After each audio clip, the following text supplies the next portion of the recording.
I want to thank everybody who spoke on the legislation, particularly those who supported this legislation. And after 3 years, Minister, of your government being in office, the homelessness crisis has never been worse.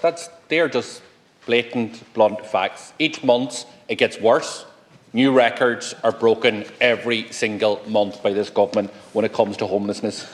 But as shocking as these new records are, they mask the real impact of homelessness on workers and families, on their financial resilience, on their mental health, on their relationship, and crucially, what was mentioned a lot here tonight, the impact on children, Minister.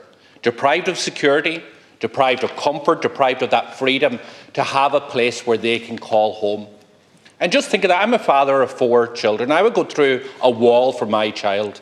And to think that there are so many families who have been let down by your government, by this state, who find themselves in emergency accommodation month after month, and the numbers continue to increase, and you are going to march in here and vote to allow people to be evicted over Christmas. I ask you, where is the compassion from government?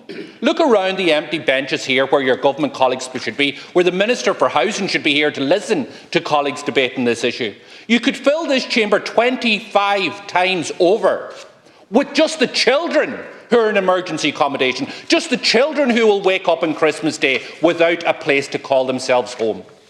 And we are trying to put forward solutions here through the legislation that will ban no-fault evictions.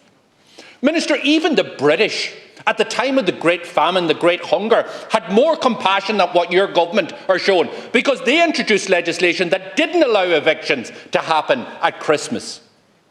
And we heard from other speakers that this is the norm in other European countries right across Europe, where we have a rental system that is far bigger than ours, that is far more vibrant than ours, that gets the investment more than ours. But there is an understanding, a compassion there, that you should not be evicting people at Christmas. There are children who aren't just going to spend their first Christmas Day in emergency accommodation, indeed not even their second, but their third, and some their fourth. That is how appalling the record that this government has in relation to housing and homelessness. And that's on your watch, Minister. On Fianna Fáil, on Fine Gael and the Green Party's watch. In Donegal, there's a young mother of 3, and we heard many individual stories here today.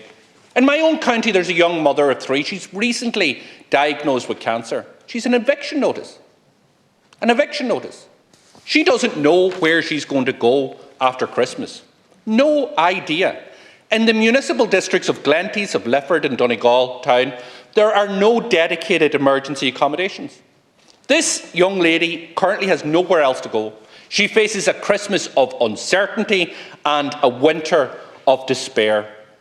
And this legislation could help her and hundreds others like her and give her that comfort. Give them that comfort to know that you will not be evicted in Christmas, because the legislation that Sinn Féin have brought forward through Ona Brin will guarantee that you won't be evicted before the end of March.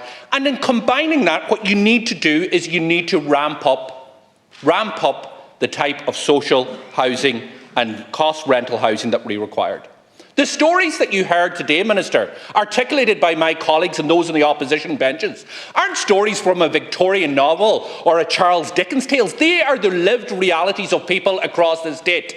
So I ask you, where's your compassion? I say to every TD in here, where is your compassion? Do not vote for people to be evicted at Christmas. We have a legislation here that works in other European jurisdictions. It is the least that we should do when this state, when this government has failed those families over and over again by not providing the alternative accommodation. Let's make sure that there is room in the end. Let's make sure that they are not evicted at Christmas. Deputy, thank you.